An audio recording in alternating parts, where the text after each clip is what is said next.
que hace un rato se me estaba olvidando poner a grabar. Bueno, muy bien. ¿En qué habíamos quedado el jueves entonces?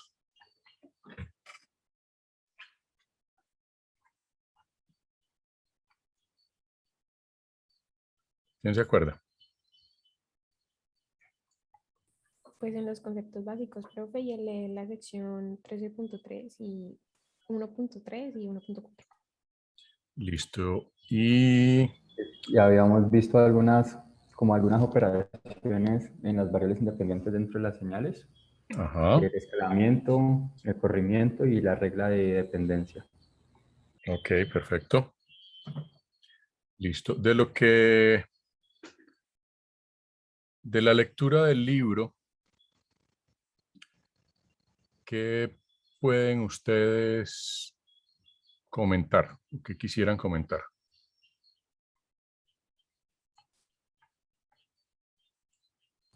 Profe, pues digamos que la mayor parte de las cosas las entendí, pero hay un concepto que no entendí muy bien. ¿Qué es? Es la parte de la transposición que le dicen el aliasing y Sí. también el concepto que está antes que hablan sobre, por ejemplo, la voz, que tiene un espectro muy amplio, que también pues, se toca la parte del aliasing. Ujú. Entonces no entendí como ese concepto matemático muy bien, de donde pues determinan que el segmento o la amplitud es mucho más pequeña para poder analizar la, la frecuencia como tal, o bueno, la muestra de la señal. Ya, eso significa que estuviste revisando la parte de muestreo, La 5. ¿cierto? Ajá, la 5.4 creo. Sí, la parte de muestreo. Mm,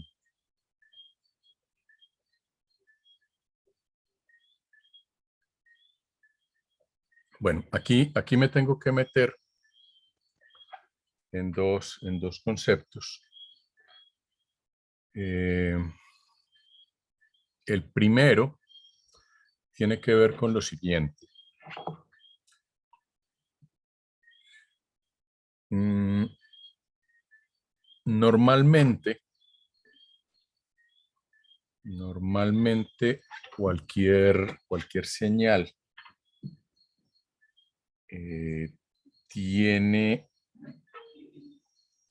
componentes de frecuencia. Es decir, el, o sea, el concepto de la transformada de Fourier, más que un concepto matemático, que lo es una herramienta que nos permite mirar el comportamiento físico de las señales. Es decir, digamos matemáticamente, lo normal es que las funciones uno las estudie en términos de una variable independiente, normalmente suele ser en función del tiempo. Sin embargo, nosotros los seres humanos somos sensibles realmente a componentes de frecuencia. ¿Qué me refiero con esto? Que nuestro oído lo que escucha son tonalidades que realmente son ondas que vibran a unas ciertas frecuencias.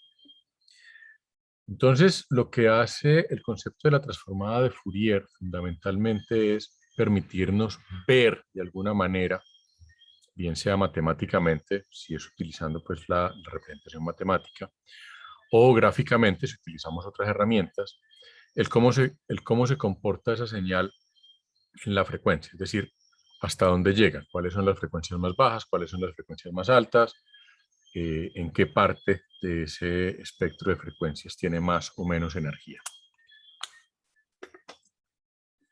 Y esto nos lleva a que la mayoría de las señales suelen tener su energía concentradas alrededor de un cierto rango de frecuencias. o los instrumentos que utilizamos para detectar esas señales, pues responden a un cierto rango de frecuencias. Es el caso del oído humano o es el caso del ojo humano, por ejemplo. El oído humano responde a un rango de frecuencias que típicamente está entre 20 Hz y 20 kHz. ¿Qué significa eso?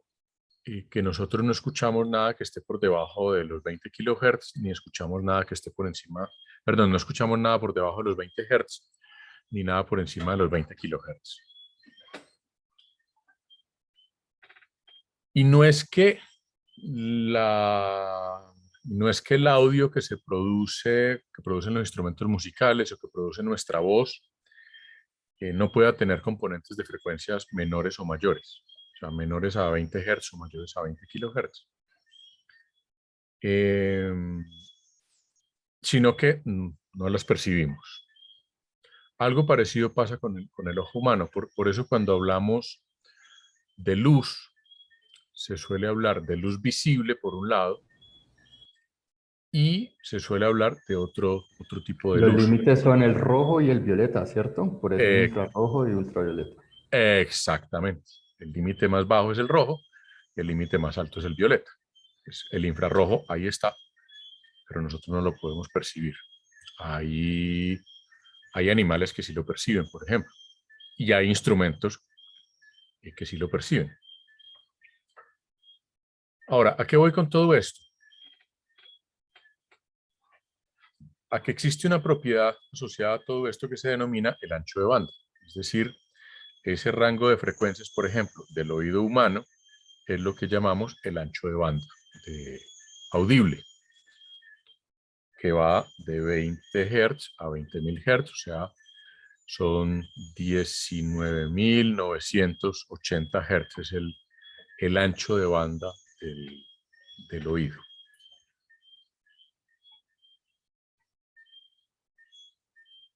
Lo que encontró Nyquist alrededor de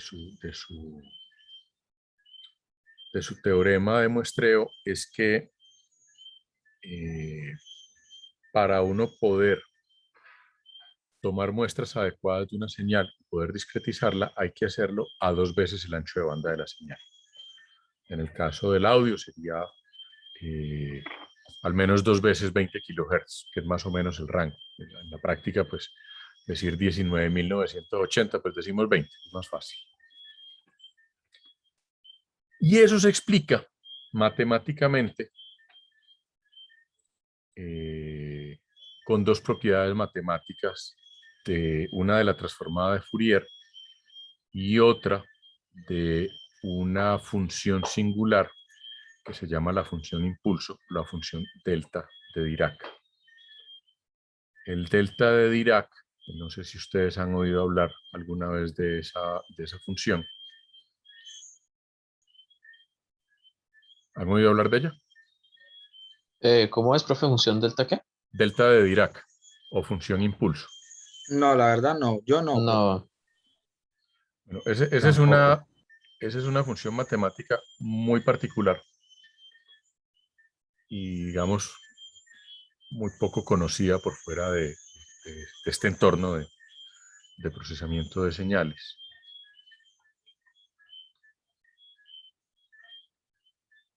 Por lo siguiente. Permítanme un segundo, yo busco una cosa aquí antes de que se me olvide. Profe, mientras tú vas buscando ahí, ¿qué clases de animales más o menos pueden percibir el rojo y el violeta, profe?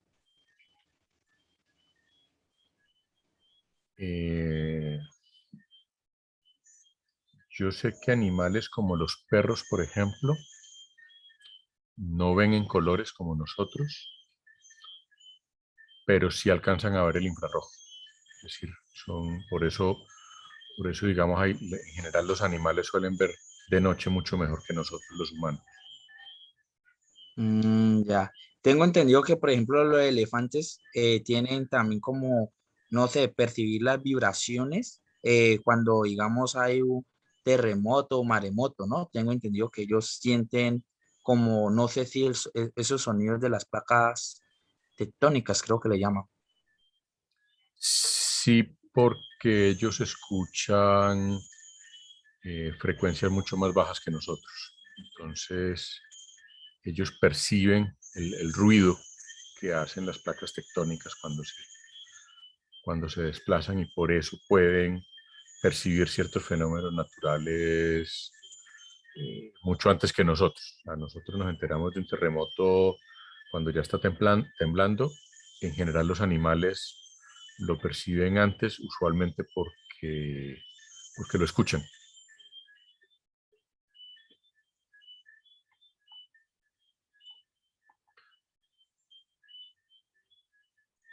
Cierto, Bien, profe, que aunque nosotros tengamos equipos avanzados como los que miden los sismos y todo eso, no hemos logrado de pronto llegar hasta lo sofisticado que son los animales en estos asuntos que nos previene mucho antes de que pase estos eventos.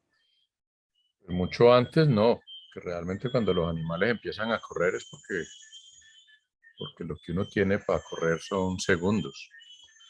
Eh, lo que pasa es que las películas, digamos que lo exageran un poquito, pero tampoco es tanta la diferencia. Y nosotros, los equipos que utilizamos para medir sismos, lo que miden básicamente es vibración. Los sismógrafos lo que miden fundamentalmente es vibración. Ahora, los sismógrafos detectan sismos que para nosotros son imperceptibles. Los que para nosotros son perceptibles, pues los detectan igual los sismógrafos, pero pues nada que hacer. O sea, cuando nosotros ya lo percibimos, pues pailas. Y eso tiene que ver en parte con la velocidad a la que viajan las ondas sísmicas, que viajan bastante rápido, o sea, viajan a varios miles de kilómetros por hora.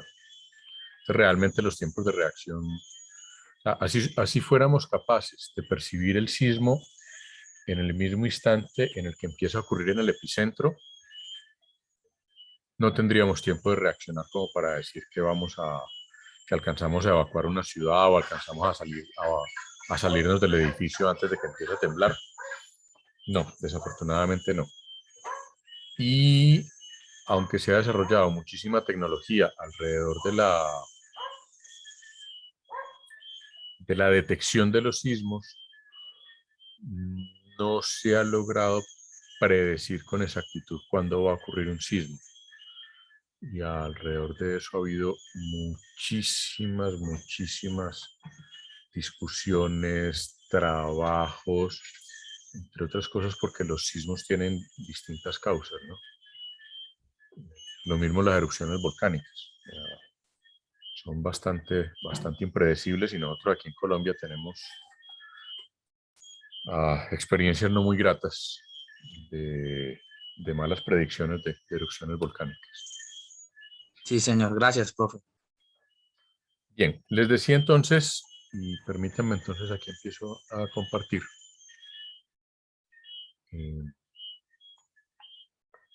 Que nos debemos basar fundamentalmente en dos propiedades. Una es una propiedad de esta función impulso o delta de Dirac, que la función delta de Dirac es una función, como les decía, es muy particular, puesto que es una función que solamente existe en un pequeño instante, que es en t igual a 0. Es decir, es una función que para definirla se define en términos de su integral, no se define en términos de ella misma. La función impulso se define como la integral entre menos infinito e infinito de delta de t es igual a 1.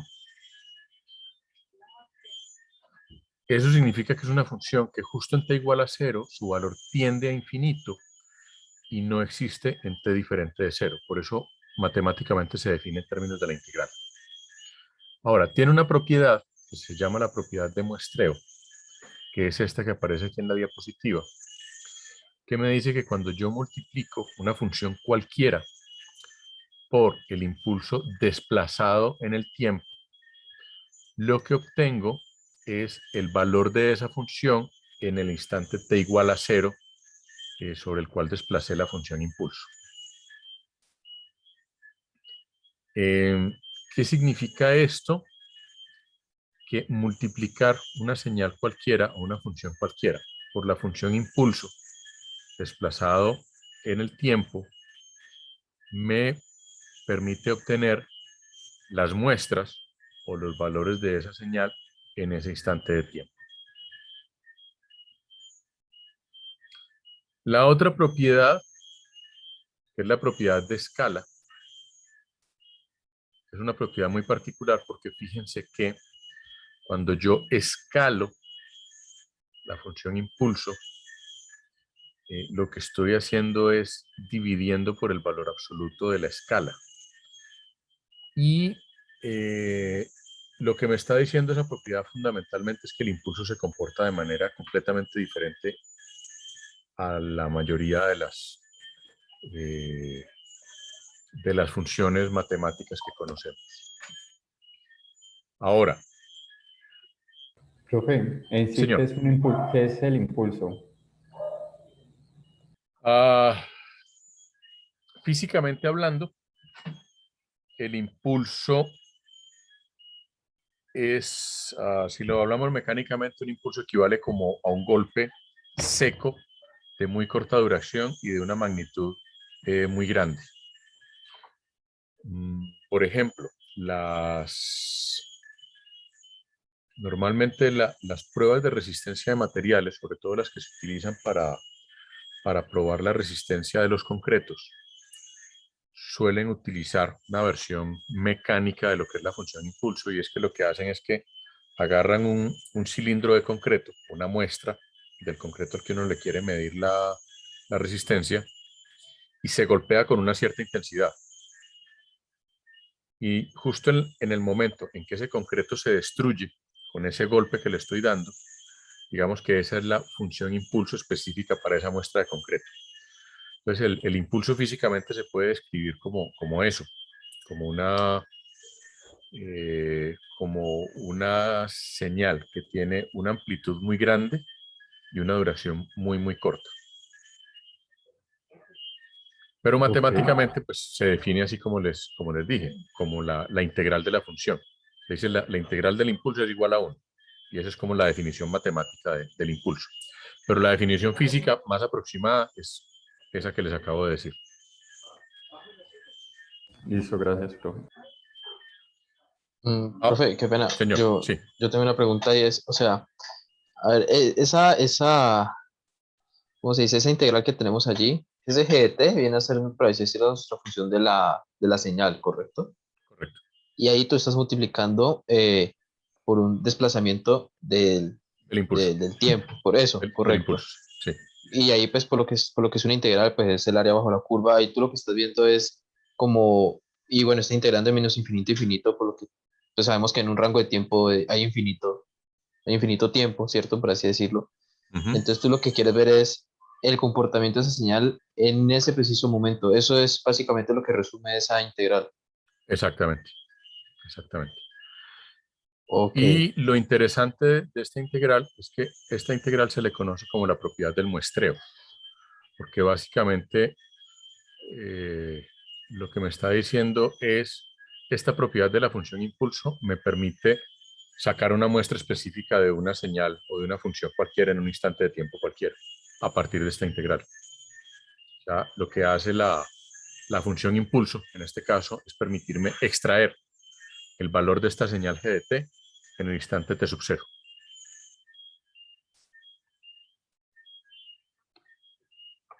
Pues, esta es una propiedad. Básicamente eso es correrla al origen, Básicamente, ¿eso es qué? correrla como al origen. Es moverla a un instante de tiempo diferente del origen. es moverle y sacar una muestra de ese pedazo. Exactamente. De ese instante. Eso, por ejemplo, en una gráfica, ¿cómo se vería? Voy para allá. Eso en una gráfica se vería como la vemos aquí a la izquierda de esta diapositiva. O sea, supongan que la señal original es esta punteadita que se ve acá. Ese impulso T sub 0 es esta rayita que vemos acá y me estaría sacando un puntico de esta señal. A lo que hace la función impulso es permitirme ver el valor de la señal en un instante de tiempo muy específico. O lo que es lo mismo, evaluar la señal en el instante t igual a 0. Entonces ustedes me dirán, bueno, ¿y por qué no simplemente evalúo la señal en t igual a t sub 0? ¿Para qué utilizar esta propiedad de la función impulso? Y es básicamente porque matemáticamente el teorema de muestreo lo que hace es tomar la señal original y multiplicarla por un tren de impulsos, por una secuencia de impulsos que está desplazada en el tiempo por un factor que es igual al periodo de muestreo. Entonces fíjense que digamos, la forma de hacer eso es matemáticamente es a través de la función impulso. Ahora, si yo voy a evaluar la función solamente en un instante t sub 0, pues digo x de t sub 0. Pero si quiero es tomar n muestras de x de t, pues entonces la forma matemática es a través de esta secuencia de impulsos multiplicando la señal original, la señal en el dominio del tiempo x de t, por la secuencia de impulsos.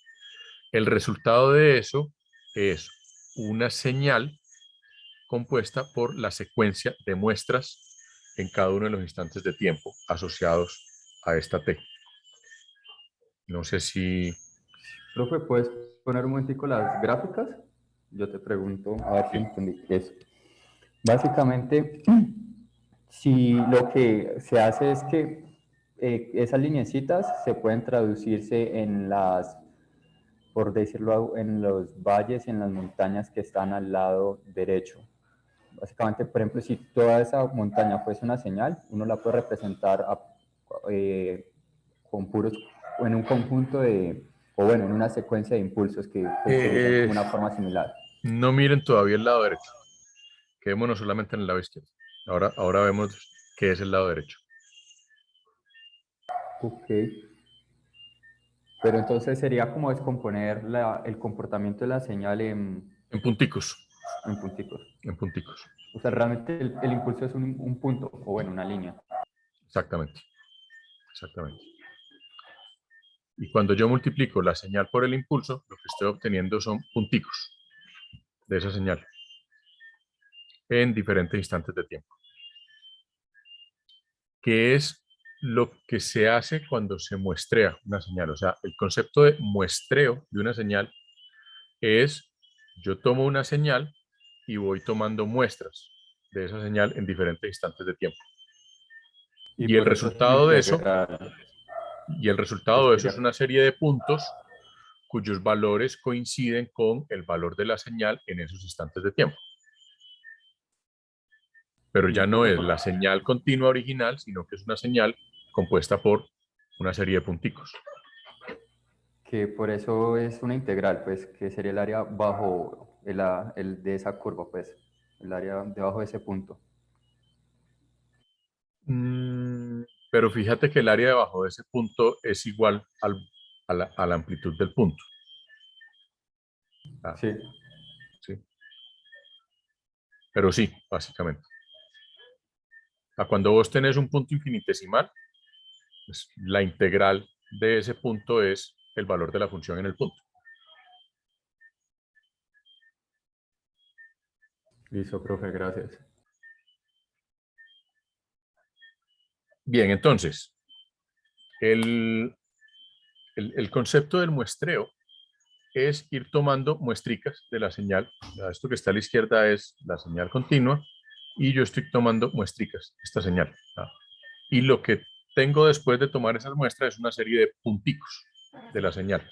Y entre punto y punto, pues básicamente no hay nada fundamentalmente. Ahora, el ejemplo típico de muestreo, si lo traemos a hoy en día,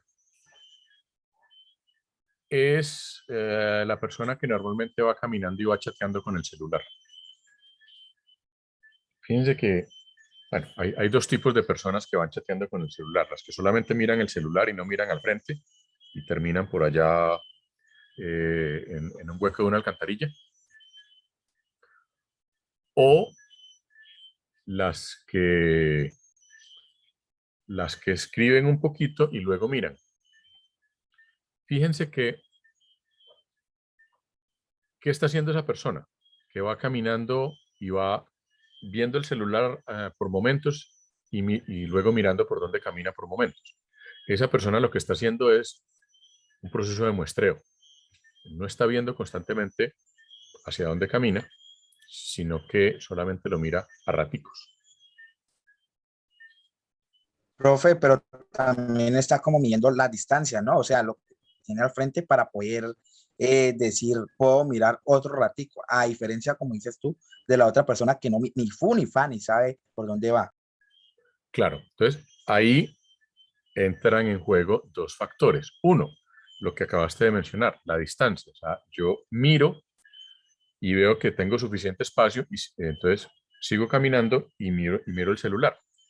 Pero ¿qué pasa si venía una persona caminando por un lado y como yo miré al frente no vi la persona que venía caminando por un lado y esa persona se me va a cruzar?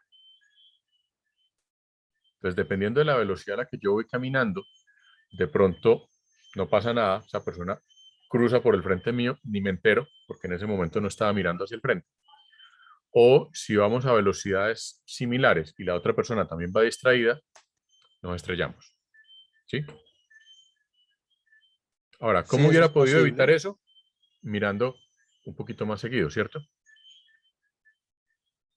Sí, o la otra es el foco del ojo humano, profe, dicen que tiene cierta capacidad para como, o sea, no tener solamente la atención en un solo objeto, sino que tiene La, cierta la visión amplitud, ¿no? periférica, Eso.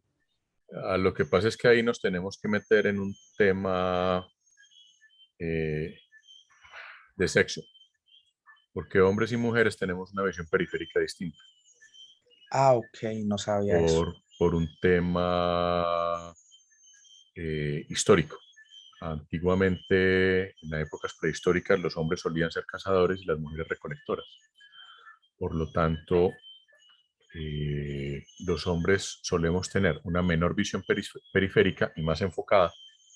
Por lo tanto, podemos poner más atención a un punto específico, la presa, y hacia dónde va la presa para poder dispararle y poder pegarle mientras la presa corre, por ejemplo. Mientras que las mujeres tienen una mayor visión periférica y aparte de eso son capaces de distinguir más colores que los hombres, para poder Wow. distinguir, por ejemplo, las frutas, las que están más maduras, menos maduras. Eh, de allí que digamos que el hecho de que los hombres seamos típicamente malos para comprar verduras y frutas en el supermercado y las mujeres tienen bastante más aptitudes para eso, tiene que ver también con esa predisposición ancestral. Entonces, digamos, si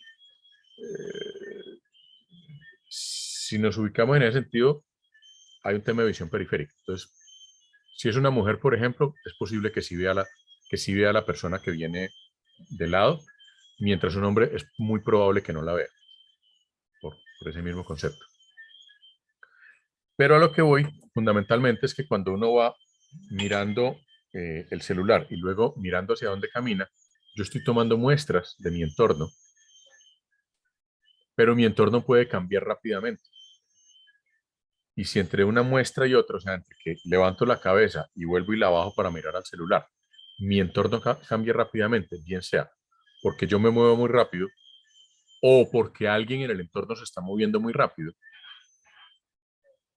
entonces pueden ocurrir eventos imprevistos simplemente porque no tomé, porque no vi la información a la velocidad que necesitaba verla. Y eso mismo pasa con el muestreo de una señal. Es decir, si yo tomo muestras de la señal a una tasa menor de la que debería, lo que voy a hacer es perder información. Así como cuando yo estoy levantando la cabeza y vuelvo a bajar a mirar el celular, estoy perdiendo información porque durante un momento estoy dejando de ver el entorno, estoy mirando el celular, entonces simplemente me estoy perdiendo lo que está pasando alrededor y puede que pasen muchas cosas. Entonces, digamos, el teorema del muestreo tiene que ver con eso, que yo debo tomar información de la señal de tal manera que pueda recuperar luego toda esa información de la señal y que no se me pierda información. Si lo llevamos al ejemplo que estoy usando de la velocidad a la que camino, mientras yo más rápido vaya caminando, pues con más frecuencia debo estar mirando al frente, porque más probabilidades tengo de tropezarme, de caerme en un hueco, de pegarme con alguien, etcétera, etcétera, etcétera. ¿Sí? Que mientras yo más rápido vaya, pues más cambios va a haber en mi entorno. O lo que es lo mismo, mientras más rápido esté cambiando mi entorno, también pues con más frecuencia debo estar mirando porque van a estar pasando muchas más cosas. Entonces, ese es el concepto, ¿sí? Y digamos, el concepto de la frecuencia de muestreo tiene que ver con eso. Mientras más veces esté mirando yo a mi entorno, pues menos probabilidades hay de que me pierda información del entorno. ¿Listo? No sé si el ejemplo sí se ayuda en algo. Sí, profe, bastante claro. Listo. Ahora miremoslo desde el punto de vista matemático, que es el famoso problema del aliasing. Matemáticamente hablando, existe una propiedad de la transformada de Fourier que me dice lo siguiente. Mire, si usted tiene una señal x de t que tiene una determinada transformada de Fourier,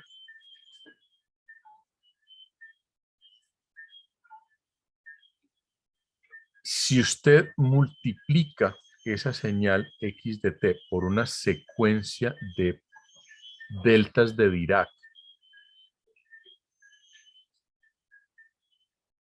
entonces la transformada de Fourier o la representación en la frecuencia de esa señal multiplicada por la secuencia de deltas de Dirac va a ser la misma transformada de Fourier de la señal original, pero repetida la frecuencia de muestreo. Es decir, si esta omega sub s que aparece aquí en la diapositiva es 1 sobre t sub s, bueno, o 1 sobre, perdón, 2pi sobre t sub s, siendo t sub s la frecuencia de muestreo, el periodo de muestreo, en este caso es t, que sería 2pi sobre t. Lo que me está diciendo eso es que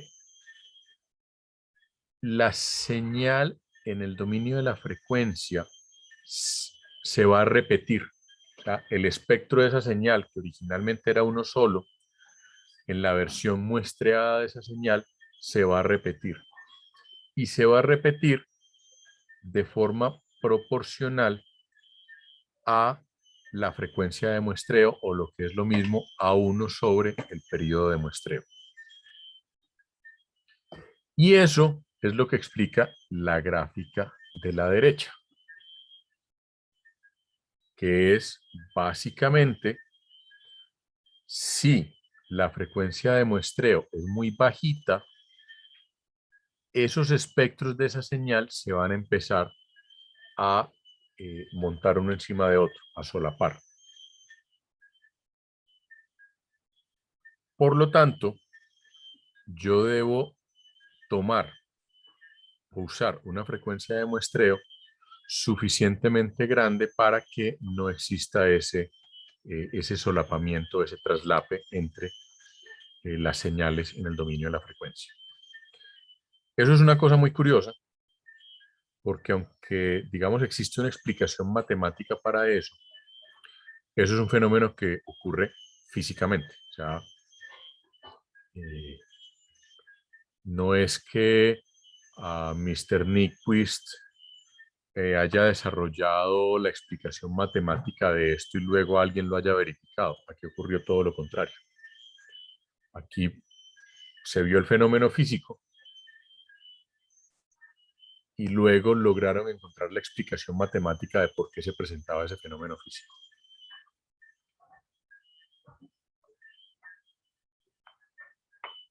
Entonces, lo que ese fenómeno de aliasing que me preguntaban al principio es eso. Cuando la tasa de muestreo es menor que la mínima que yo necesito, entonces esos espectros se van a empezar a traslapar y entonces yo ya no voy a poder reconstruir la señal original. O sea, no puedo devolverme de la señal muestreada a la señal continua. ¿Qué fue lo que encontró Nyquist? Nyquist lo que encontró es que si la frecuencia de muestreo es al menos 2 veces el ancho de banda de la señal, entonces no se va a producir ese fenómeno de aliasing, que es un poco lo que intenta mostrar esta grafiquita de abajo, es decir, que la señal ya no se traslapa tanto o no se traslapa y entonces ya puedo reconstruir la señal. Eso es lo que dice fundamentalmente ese teorema de Nyquist o teorema del muestreo. Permítame un segundito, yo les busco de pronto otra gráfica un poquito más clara. Profe, una pregunta. Lo que dice ahorita es que no se puede volver de la señal. ¿Cómo es? De la señal. Muestra a la Muestreada a la original. original. Gracias, profe. Dicho de Y otra forma, cuando yo les hablo a ustedes, lo que hace el computador es muestrear la señal de voz mía, convertirla en unos y ceros en bits, mandarla por la internet y lo que hace el computador que ustedes tienen es reconstruir la señal de tal manera que ustedes puedan pues, escuchar lo que yo estoy diciendo.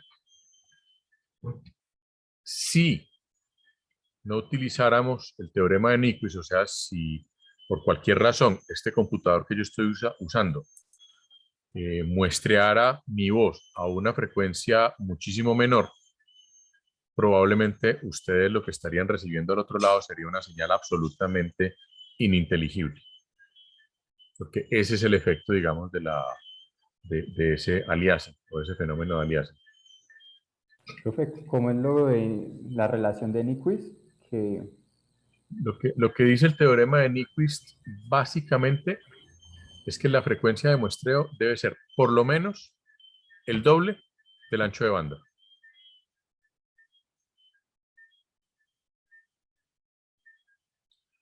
Aquí Valeria me pregunta si la delta de Dirac no es lo que en señales digitales se llama la delta de Kronecker. Sí, es la misma. Lo que pasa es que matemáticamente la definición es un poquito distinta, pero en la práctica es la misma cosa.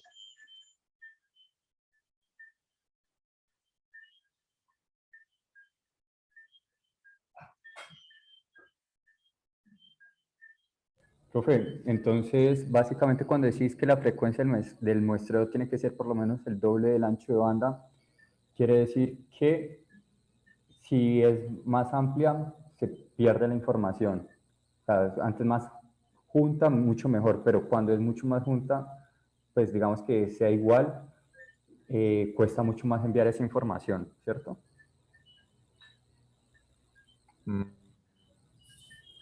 A ver, otra vez que me perdí. Es decir, en el capítulo al final habla sobre esta relación y pues su relevancia, sobre que si se utiliza una frecuencia de muestreo, no me acuerdo muy bien si es mayor o menor a la del doble de la amplitud, La del doble de del la ancho de frecuencia. banda, La del doble ajá, del del ancho de ancho banda, sí. ajá, va a ser más caro o va a ser más barato. Pues es decir, se puede mejorar la calidad si es más seguida, con más repeticiones, la frecuencia, pero pues son más datos, entonces cuesta más. Sí. Es algo como No sé si sabes lo de los frames por segundo que ve el ojo, que son Igual. 29, pero digamos que a veces se pueden mandar 60 y pues se ve mucho más fluida la imagen, aunque pues no sea tan perceptible. Sí. Sí, o sea, lo que se hace... hay una relación que tiene que ver con capacidad de canal. Y es, uno, yo tengo que sí o sí tomar muestras por lo menos al doble del ancho de banda. Ahora, yo puedo tomar muestras a una tasa mucho mayor, por supuesto. ¿Qué va a pasar? Pues que voy a obtener información de frecuencias que posiblemente no son útiles para efectos prácticos. Es decir, para una señal de audio, para ponerles el ejemplo más típico, en una señal de audio, pues yo debería tomar muestras a 40.000 Hz.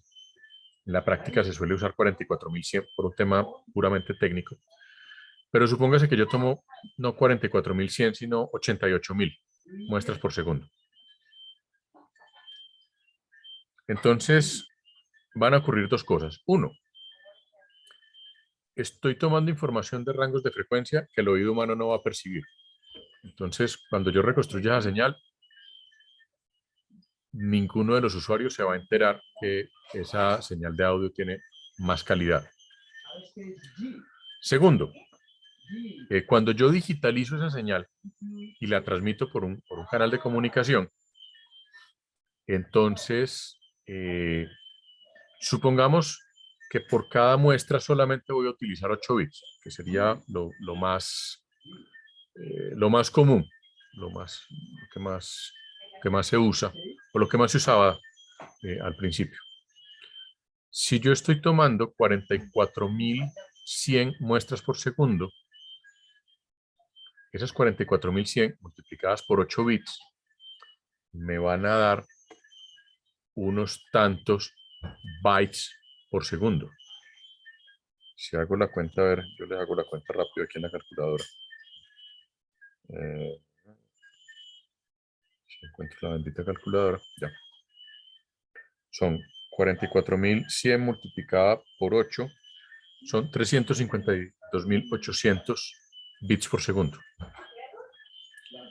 Y si en lugar de 44.100 tomo 88.200 muestras por segundo, pues la tasa de transmisión simplemente se me va a duplicar.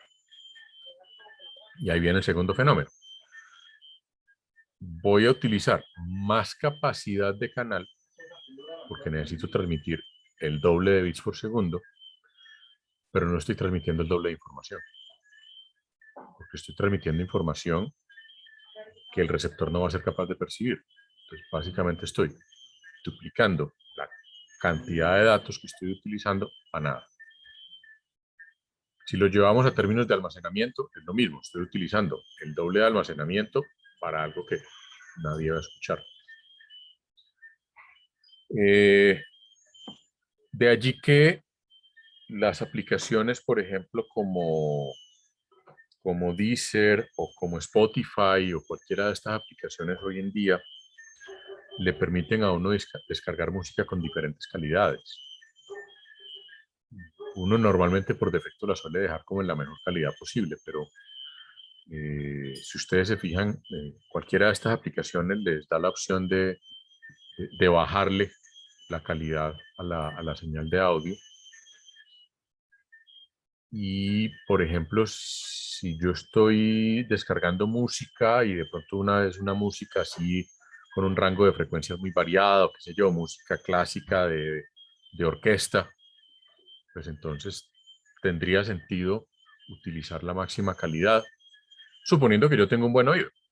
Lo más probable es que al oído mío, por ejemplo, ni siquiera justifica.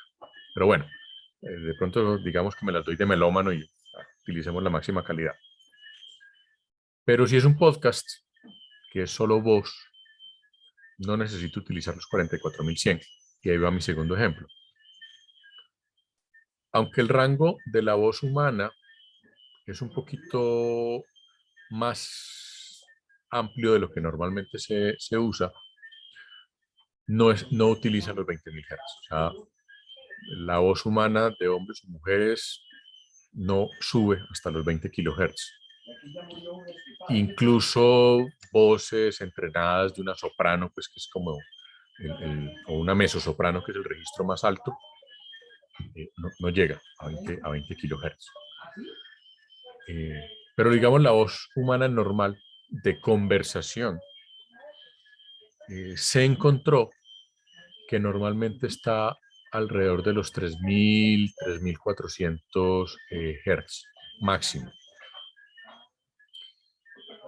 Y que con eso, digamos, si yo restringo el rango de voz a eso y muestreo la voz utilizando una tasa de muestreo de 8 kHz, voy a ser capaz de digitalizar la voz de tal manera que la voz sea inteligible, que es el primer requisito, y que yo sea capaz de distinguir si quien me está hablando es un hombre o una mujer. Entonces, en la mayoría de los sistemas actuales, cuando lo que estoy transmitiendo es voz, la tasa de muestreo normalmente es de 8.000 muestras por segundo, de 8.000 Hz, no los 44.100 que utilizo para música. De tal manera que si yo lo que hago es almacenar podcast en Spotify o en Deezer o en cualquiera de ellas, yo perfectamente le puedo bajar la calidad a 8 o a 12 kHz y no voy a perder absolutamente nada. Lo voy a escuchar igualito que si lo descargo a 44.100. ¿Qué es lo que suele pasar con el caso de la voz? Que a veces uno se confunde. Digamos, personas que tienen tonos de voz parecidos y que en vivo y en directo yo las distingo perfectamente a través de un teléfono, a través de una teleconferencia, puede que me confunda. Pero digamos que eso es aceptable en términos de optimizar la capacidad de canal que necesito. Eso es un tema que viene de una motivación histórica, o sea, la razón de esa tasa de muestreo de la señal de voz es histórica, se remonta a los primeros cables submarinos, ya tendremos oportunidad de ver eso con más detalle porque es una de las, digamos, es una de las tareitas que hay en el curso. Pero pues eso se sigue manejando hasta hoy y si ustedes hagan el ejercicio si tienen alguna de estas aplicaciones o incluso con YouTube, con cualquier herramienta de estas de podcast, hagan el ejercicio y van a ver que casi con absoluta seguridad no van a notar la diferencia. Entonces el tema, digamos, de la tasa de muestreo en los sistemas de comunicación digitales hoy en día tiene como esos dos componentes. Uno, el teorema de Nyquist. Necesito por lo menos respetar eso. Dos, el cuánta capacidad me va a representar eso en términos de un canal de comunicación.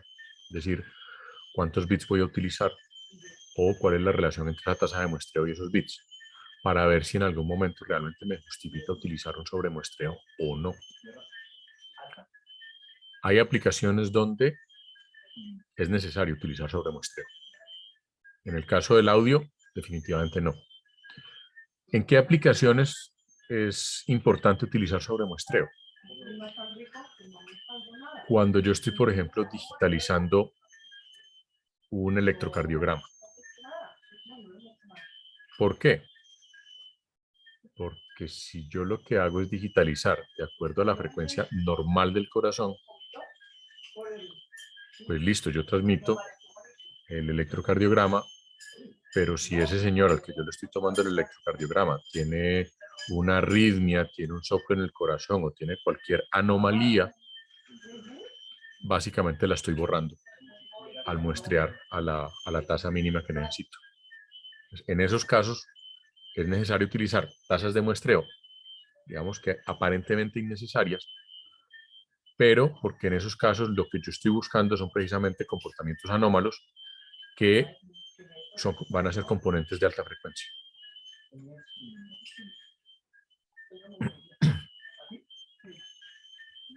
Bien, para cerrar este temita, les quiero mostrar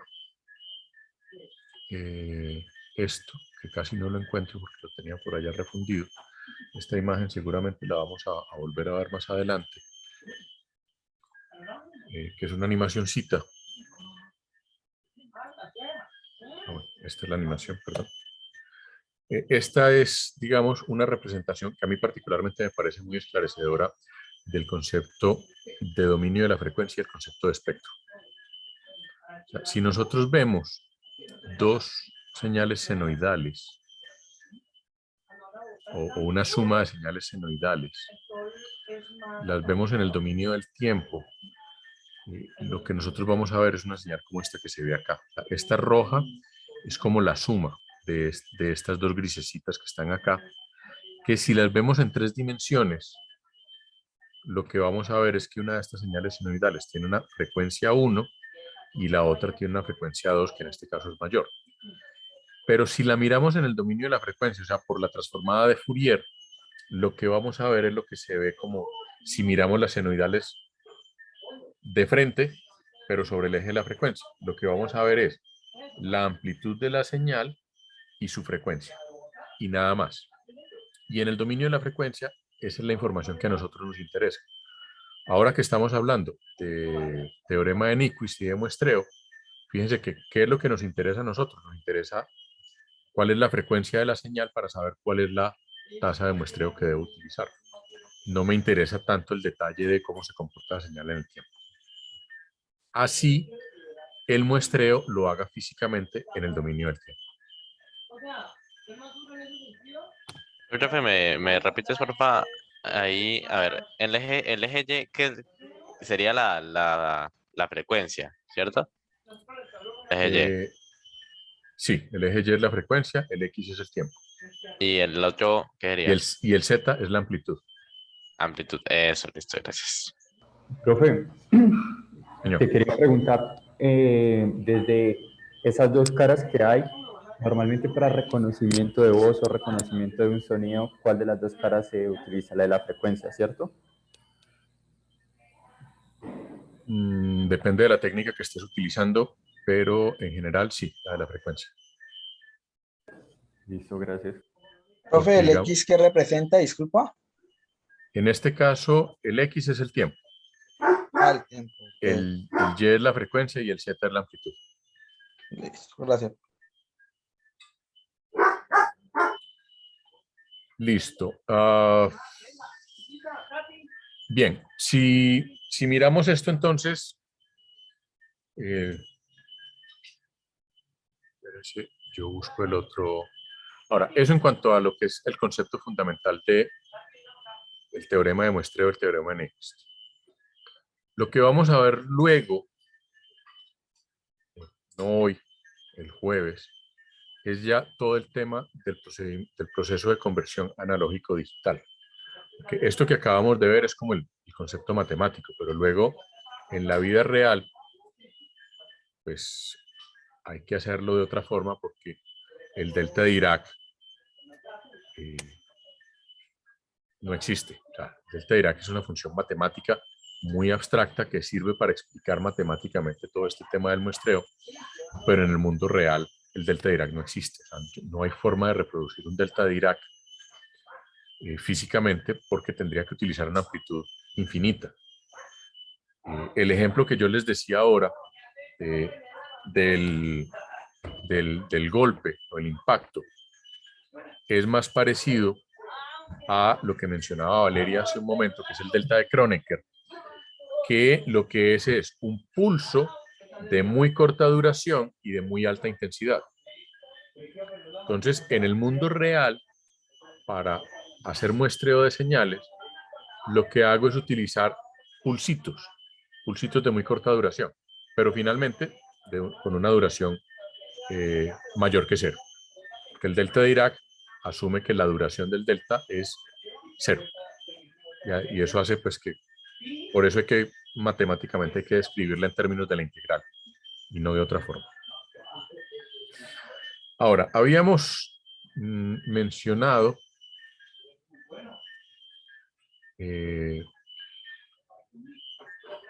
la sección 1.3. Nos saltamos al capítulo 5 y habíamos hablado también de la sección 1.3. Con respecto a la sección 1.3 del libro, de pronto, ¿qué quisieran comentar?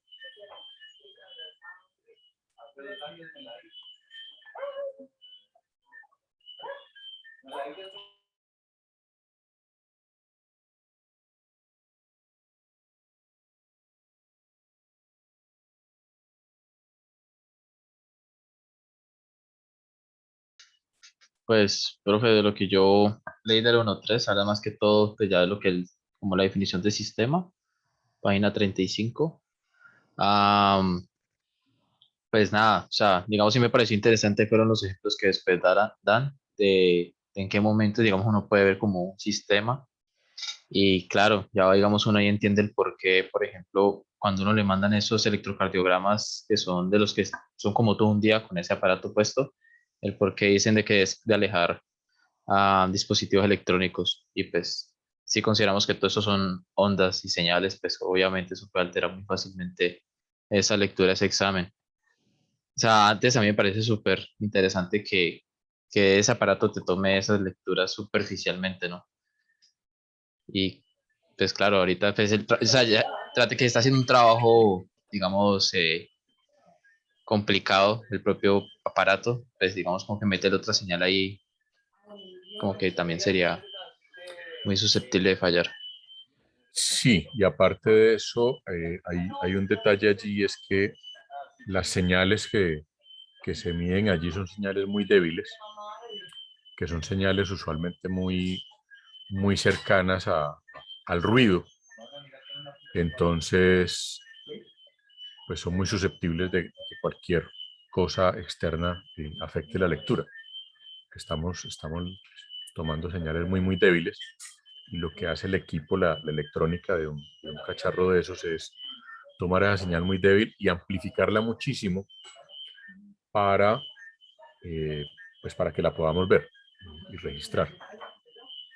Entonces, pues cualquier otra cosa que sea tan fuerte o más que la señal que estamos leyendo, pues nos va a generar, nos va a alterar la lectura de lo que estamos viendo. Profe, pues estaba también interesante cómo interpretan el ruido dentro de la señal. No es que no lo interpretaba o no lo veía así, sino como la suma. Y no me quedó muy claro el último ejemplo, pues entiendo lo que se hace con la parte de de la media móvil, del promedio móvil, pero no entiendo cómo se Este, llega, ajá, que es este ejemplo, básicamente como suavizar de pronto una línea, pero pues no entiendo muy bien cómo llega. la idea de este filtro de promedio móvil es que lo que hace es que toma grupitos de valores y los promedia, y luego se mueve al siguiente grupito. O sea, se va moviendo de uno en uno, pero va tomando grupitos de varios valores, de 3 o de 5. El ejemplo de MATLAB que hay aquí creo que lo hace inicialmente de 3 en 3, si no estoy mal. Espérenme, yo busco el código. Sí, creo que es de 3 en 3. Sí, lo hace de 3 en 3. Lo que va haciendo es tomando grupitos de datos, los va promediando, o sea, saca el promedio de ese grupito, y luego se mueve al siguiente punto. Entonces, de esa manera es que va suavizando, básicamente porque va sacando promedio de grupitos de datos. Dependiendo de cuántos datos promediemos, pues se va a suavizar más o se va a suavizar menos. En este caso con 3, pues no se suaviza tanto, pero si revisan el código MATLAB,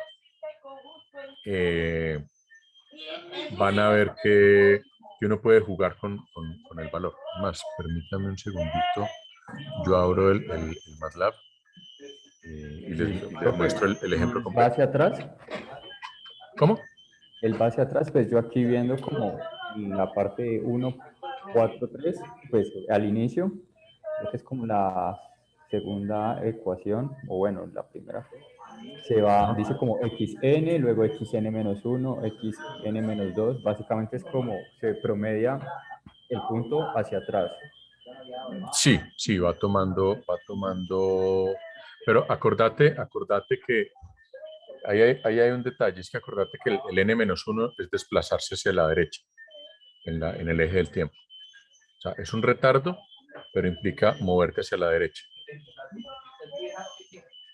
Que eso a veces es medio contradictorio. Medio no, bastante contradictorio. Bastante. ¿Por qué es moverse hacia la derecha ese retardo? Ok, porque como que te demoras para tomar la medida, por decirlo así. Exactamente, te estás demorando. O sea, o sea, ¿cuál es el concepto de retardo en términos, Lo que está más de abajo. señales?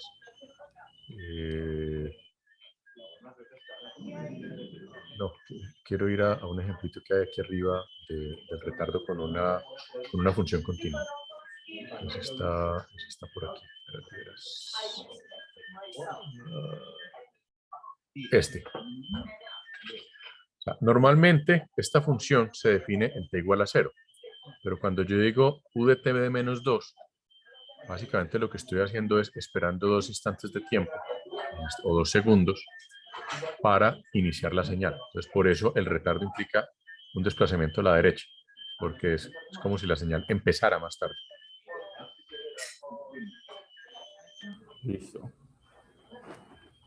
Pues cuando llevamos eso a este filtro de promedio móvil, lo que vamos haciendo es desplazando la ventanita hacia la derecha, pero la forma de desplazar la ventana hacia la derecha es retrasando la señal.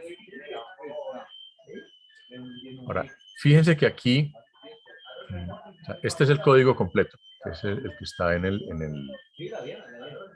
está en el libro. Aquí lo que pasa es que yo hice una pequeña variación a este código para que lo tengan en cuenta. En el ejemplo del libro utilizan Yahoo, pero es mucho más fácil hacerlo con Google. Si ustedes buscan datos de valores de bolsa, les aparecen por defecto los datos de Google. Los de Yahoo no son tan fáciles de encontrar. Igual lo pueden hacer con Yahoo también.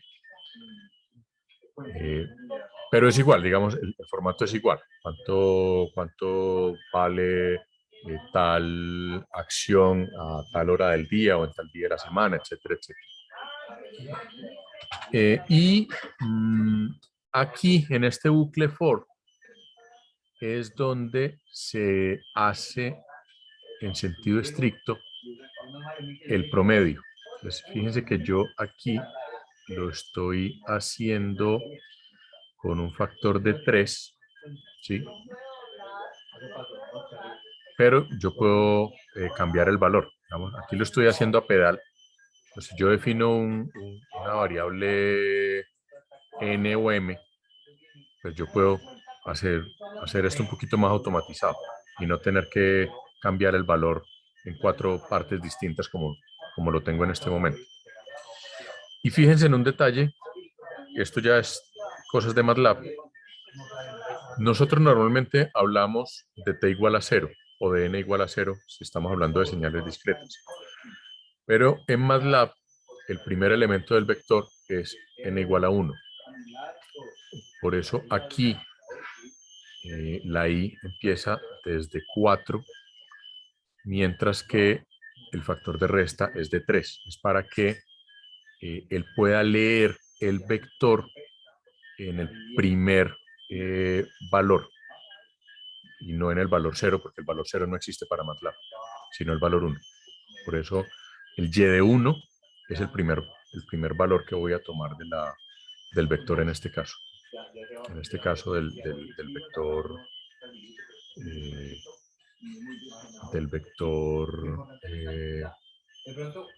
de muestra que voy a estar tomando,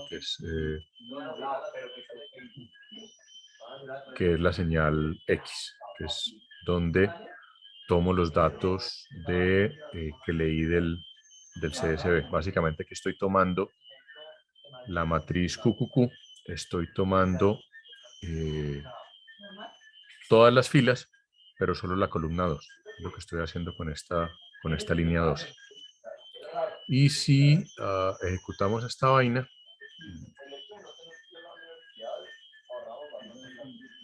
aquí me va a mostrar los circulitos, son la señal original, y los asterisquitos son el resultado del filtro de promedio móvil. Entonces, fíjense que lo que está haciendo es suavizando algunos de los picos, básicamente porque toma 3 valores, saca el promedio y luego salta al siguiente y va haciendo eso mismo.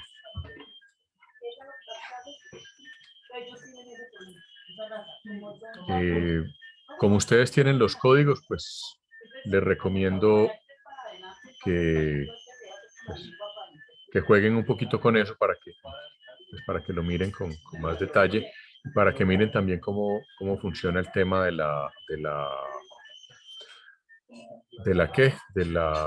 desplazamiento en el tiempo y cómo se aplica ese desplazamiento en el tiempo, particularmente en el MATLAB, que es lo que se hace aquí. Fíjense que es más o menos la misma gráfica, solo que como usamos datos de otra acción, de otro rango de tiempo, pues ahí cambia lo que... aquí está el código complejo. No he encontrado. Este ejemplo es chévere porque les permite a ustedes mirar cómo se comporta una variable, una señal discreta típica, que es como el precio de las acciones, y cómo aplicarle un sistema. En este caso, el sistema es el filtro de promedio móvil a esa señal, y qué pasa con esa señal después de que pasa por ese sistema que se llama filtro de promedio móvil. En este caso es un sistema discreto.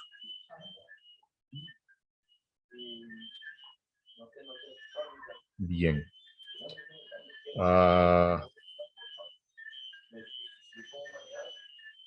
Bueno, ¿qué otra cosa quisieran comentar de esa lectura?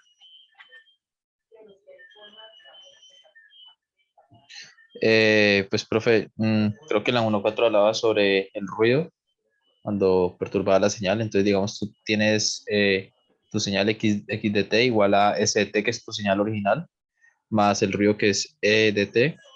Entonces, pues, a ver, nosotros el semestre pasado vimos en electrónica los filtros pasaba bajas, pasaba altas, pasaba bandas, que hay RC y hay RL, que es con inductancia. Y pues digamos que eso lo vimos más que todo como eso fue el último tema, no se profundizó tanto, pero sí, digamos, se vio el funcionamiento y de dónde salía, digamos, la, como su ecuación y todo eso, ¿cierto? Pero pues, digamos, aquí se está una perspectiva ya con función, y pues ya te están diciendo que el ruido es una suma de la señal. Y pues yo creo que básicamente eso se ve como muy parecido a lo que ahorita mostraste en la foto, que están las dos señales que se suman. Entonces ahí podemos ver de que efectivamente cuando se suman, ya la señal no es como sinusoidal, sino que al momento que baja, vuelve y sube y tiene como un pico. Entonces ahí es donde pues ya sería, por así decir, ese ruido. Y que los filtros, digamos, no es que sean, no es que permitan pasar 100% la totalidad de la señal original, sino que tratan de minimizar esa señal que viene errada, pues ese EDT.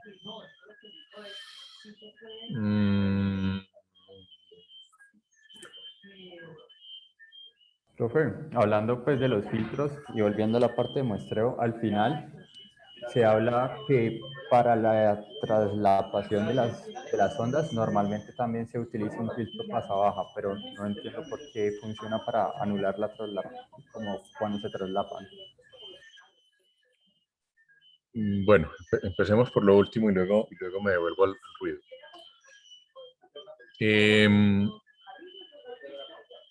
En el caso del aliasing y de los filtros pasabajos, espérenme a ver si yo tengo la bendita.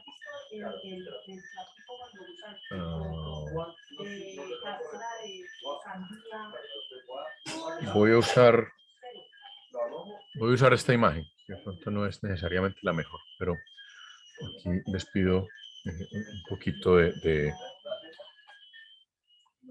que amplíen su mente y su imaginación. Estas señales que están aquí están traslapadas, ¿sí?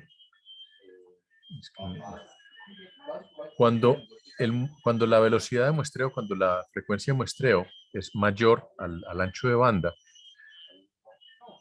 estas componentes de Fourier que hay aquí van a estar separaditas, van a estar suficientemente separadas para que no se crucen ni un poquitico.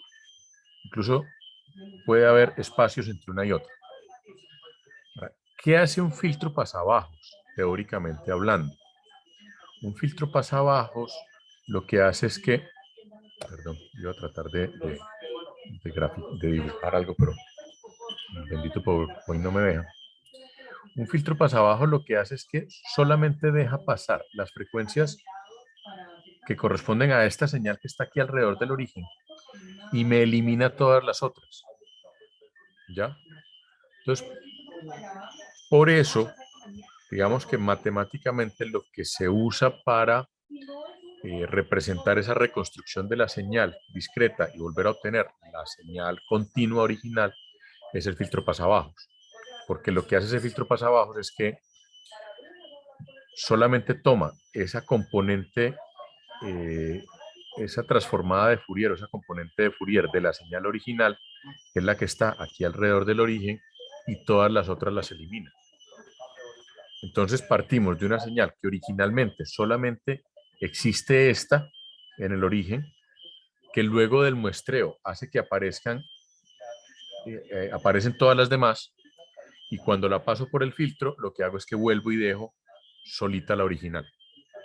Ese es el tema digamos, de por qué el filtro pasabajos es el que se utiliza pues para para reconstruir la señal. Profe, esto es viéndola desde el lado del tiempo, desde el tiempo, ¿cierto? O desde el lado de desde la frecuencia. Ahí la estamos viendo desde la frecuencia. ¿Ya? Profe, una pregunta. Por eso les decía hace un No, ratico, miren solo la izquierda es el tiempo, la derecha es la frecuencia. Sí, decime. un poquito fuera del tema. Profe, ¿a dónde se sube las grabaciones de la clase? Disculpa, profe. A un canal de YouTube que ahorita les mando el enlace. Ah, listo, profe. Vale, gracias. Bien. No sé si eso del filtro pasabajo sí quedó Entonces, bien o sí. el filtro pasabajo se utiliza para volver a la señal original. Exactamente, para volver a la señal original. Listo, ahorita sí ya todo claro.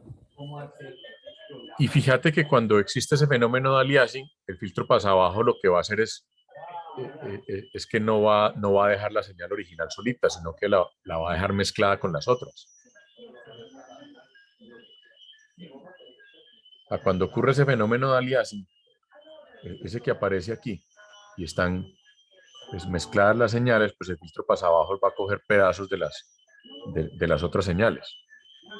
Y entonces, pues, lo que voy a obtener ahí como resultado es un sancocho que no va a ser la señal original. Profe, ¿puede ser cualquier tipo de filtro, digamos RC o RL pasabajas? Sí. ¿También sí. funciona? Ah, ok. Sí. Bien, hablemos un poquito del ruido. Pero para hablar del ruido, déjenme un segundo. Para hablar del ruido, hay que decir lo siguiente, 2 puntos. El ruido es algo inherente en nuestro mundo. Si hablamos de señales eléctricas, el ruido eléctrico existe por todas partes.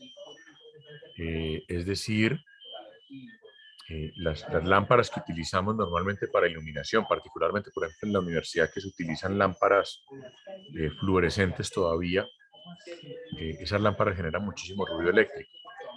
Los motores de los ascensores generan ruido eléctrico. Los bombillos LED que utilizamos hoy en día principalmente en las casas generan ruido eléctrico. El otro problema del ruido es que el ruido existe en todo el rango de frecuencias. Incluso el ruido común del que se habla en sistemas de comunicaciones se denomina ruido blanco gaussiano aditivo. Entonces, ahí vienen, se llama ruido blanco porque existen todas las frecuencias. O sea, por donde uno voltee hay ruido y es más o menos, digamos que se asume que es más o menos parecido en todas las frecuencias. Se dice que es gaussiano porque estadísticamente hablando, el ruido es una señal completamente aleatoria, pero obedece a una distribución normal, o sea, a una distribución de Gauss. Y se dice que es aditivo porque el ruido se le suma a todas las señales. O sea, cualquier señal que nosotros tengamos, el bendito ruido aparece ahí y se suma.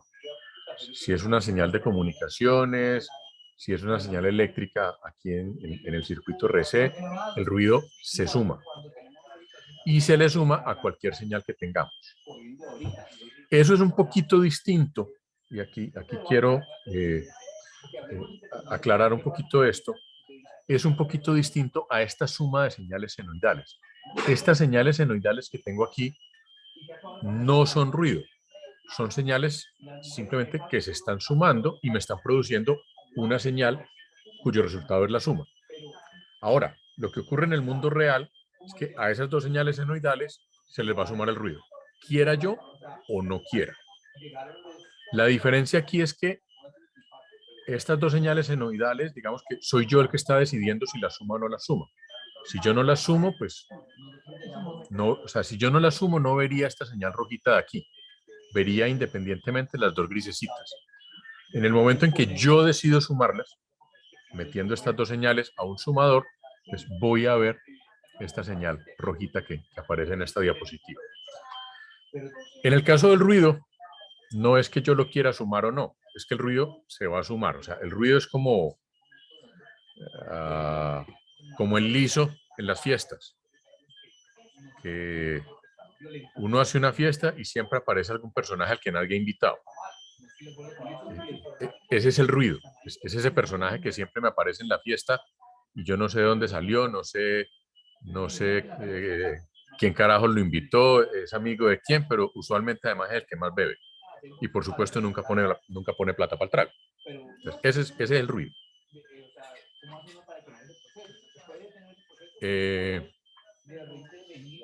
Entonces, digamos que matemáticamente se suele modelar el ruido así como blanco gaussiano aditivo. Y en la jerga de telecomunicaciones, ustedes lo van a ver como AWGN, porque es el término en inglés, de Additive White Gaussian Noise. Luego vamos a ver un poquito más adelante, cuando hablemos de señales aleatorias, vamos a hablar con un poquito más de detalle del ruido y de otro tipo de señales aleatorias con las que tenemos que vivir. Ahora, ese ruido blanco gaussiano aditivo es el más común, es con el que siempre se trabaja en sistemas de telecomunicaciones por norma general. O sea, siempre que ustedes van a haber representado un sistema de comunicaciones, van a ver el canal y van a ver el ruido ahí metido. Yo se los mostré en la primera clase, en el ejemplo que les mostré. Pero existen otros tipos de ruidos. Hay ruidos muy particulares. Existe el ruido shot, por ejemplo, que es un ruido que es como el que producen los rayos. Cuando hay una tormenta eléctrica, el rayo produce un tipo de ruido que se llama ruido shot, que es un ruido de muy corta duración, pero muy fuerte. Es parecido, digamos, a un impulso, pero pues en términos de ruido. Y existen otros tipos de ruido de los que ya hablaremos, pero normalmente uno en sistemas de telecomunicaciones, o al menos en cursos de comunicaciones básicos, solamente lidia con el ruido blanco gaussiano aditivo, que ya es más que suficiente para uno lidiar. Pero como les decía, ese ruido eléctrico lo producen montones de de cosas, y por ejemplo en los ambientes industriales, donde hay muchísimas máquinas eléctricas, motores y demás, hay que tener en cuenta ese ruido, que es un ruido muy particular, y por eso, por ejemplo, en las redes de datos que se utilizan en industrias, se utiliza un tipo de cableado diferente. Creo que ustedes en el curso de Introducción a la Ingeniería les mostraron unos ejemplos de cable UTP, si no me equivoco, ¿cierto? Creo que lo llevaron alguna vez al laboratorio de redes y les mostraron el cable UTP. A mí no, profe, pero pues yo conozco el cable UTP. Bueno, el cable UTP es un cable, la U es porque es no apantallado, unshielded, de ahí viene la U. En los entornos industriales, el cable de red que se utiliza es un cable apantallado, STP, por Shielded Twisted Pair. Es un cable apantallado precisamente para tratar de reducir el ruido que genera el entorno industrial sobre la red de datos. Entonces, digamos que en ingeniería y en telecomunicaciones nos buscamos formas de lidiar con el ruido, pero no lo podemos evitar. Ahí está. Entonces, ese era como lo que tenía que comentar sobre el ruido, por eso pues, en los libros de texto pues hablan del ruido como algo que está allí, omnipresente. Bien. No sé si tienen algún otro comentario sobre esta parte de la lectura.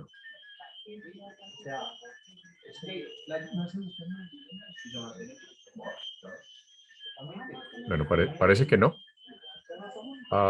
Vamos a entrar entonces, ya no hoy, sino el jueves, en lo que son las propiedades de los sistemas.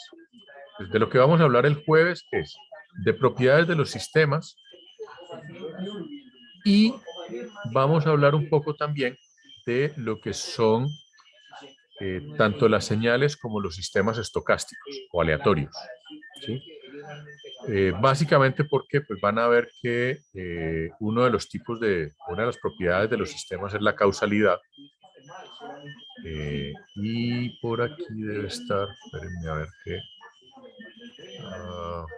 Está la invariancia en el tiempo.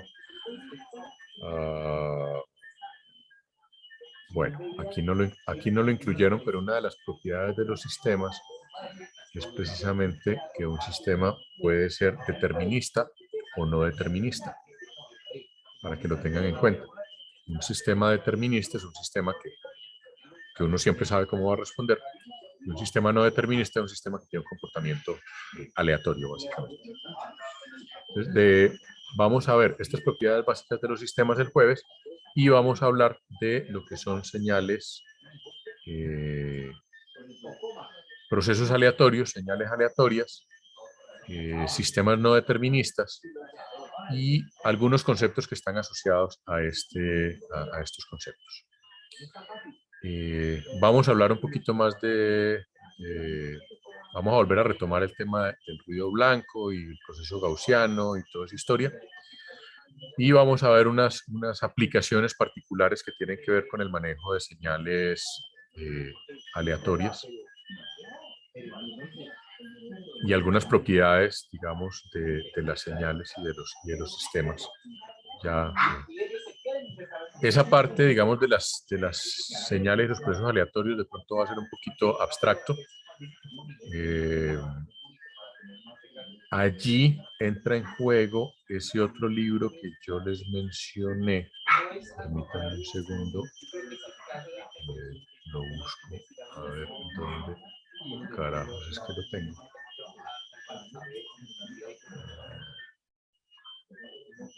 Permítanme un segundo. Es el de...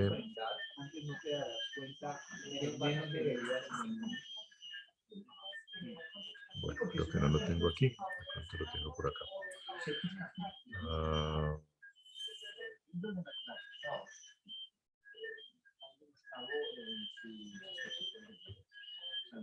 FSP.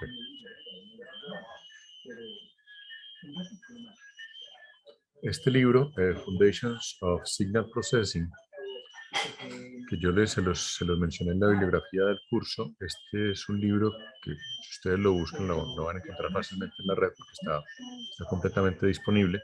Por supuesto que hay una versión también para comprar, si alguno quiere gastarse unos dólares. Particularmente, lo que vamos a hablar es esta sección 3.8 del libro. Como les dije, y se lo repito en este momento, este es un libro muy bueno, pero la matemática es un berraco ladrillo. Entonces, es demasiado abstracto en muchas cosas. Y aunque a mí digamos que me gusta bastante la matemática, pues a veces me parece que no es bueno exagerar.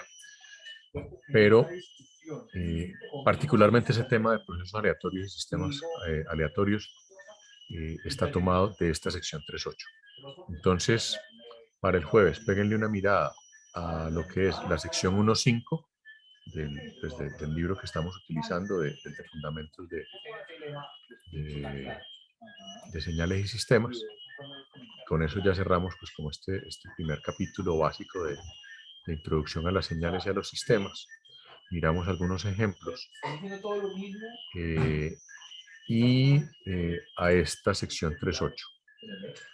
Y luego de esto volvemos a retomar el tema ya de conversión análogo-digital, digital-análoga, pero ya la parte práctica. No sé si lo alcancemos a hacer el jueves, pero si no alcanzamos el jueves, entonces eso lo veríamos la siguiente clase, o sea, ya el martes. ¿Listo? Profe, ¿cómo se Profe, llama ese eso libro? sí. Eso también es así. Este libro, así, Foundations of Signal Processing. Ustedes lo googlean, ponen Betterly Foundations of Signal Processing, les aparece de primero o de segundo. Y la página web, no. En esta página web lo encuentro, fourieranwavelets.org.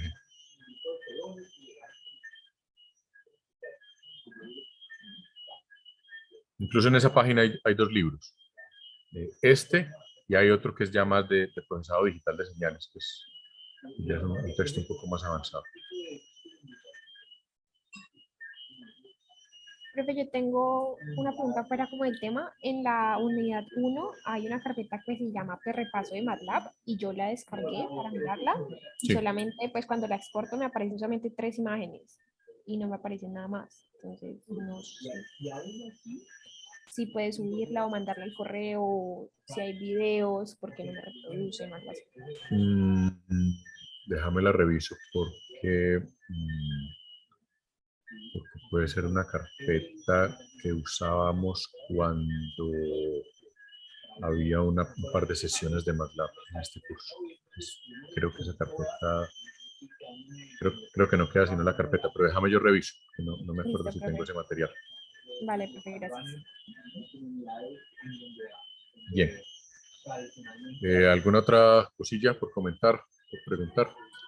El link del YouTube, profe, de las grabaciones de la clase, Eh, es que como que a César se le cayó el internet y me preguntó que si se la podía mandar. Espérenme un segundito. Lo encuentro. Me toca abrir otra vez el canal, que no me acuerdo dónde carajo lo tenía abierto.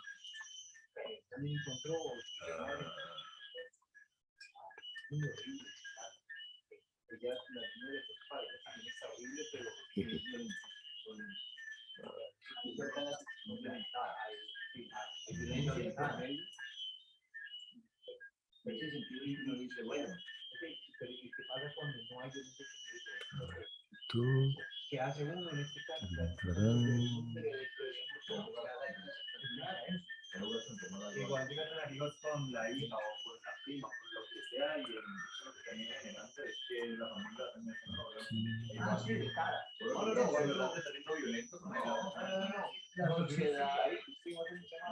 Listo, aquí está.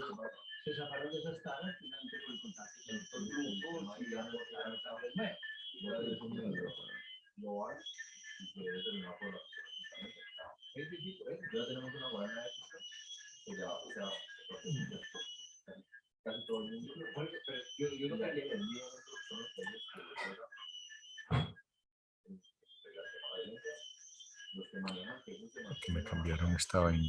Estoy medio perdido en este YouTube. No me interesa ganar plata con YouTube.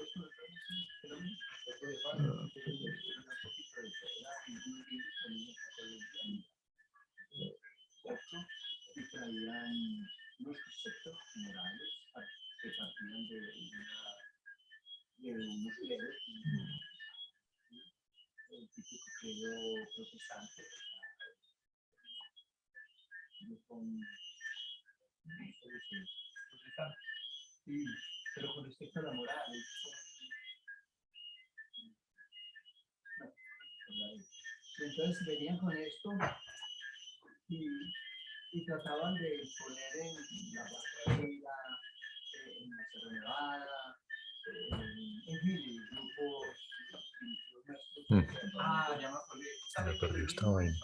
Que después se pasaron el cultivo de marihuana. Sí, ellos mismos. Y entonces uno no sabe si es un trabajo parecido que se hizo en China, los ingleses. Ahora sí. Con la propagación del opio, para poder dominar. Uno no sabe si es Listo. Yo ahora les mando el dato exacto del canal, pero aquí está el enlace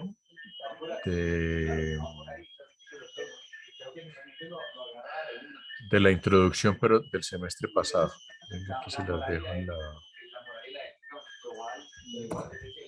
Aquí está. Listo.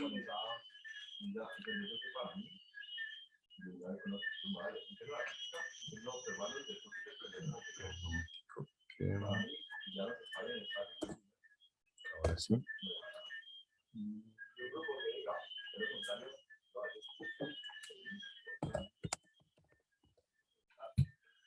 Listo. Ahí está. Y yo ahorita les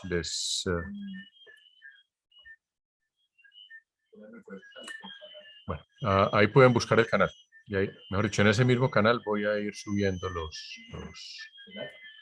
todos los videos. ¿Listo?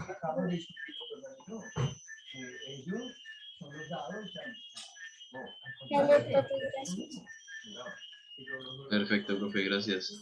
Ok. Bueno, nos vemos entonces. Listo, profe, gracias.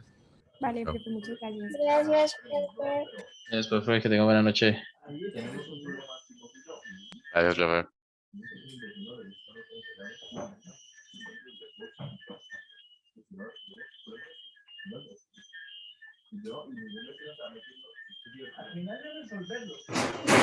Hola, profe.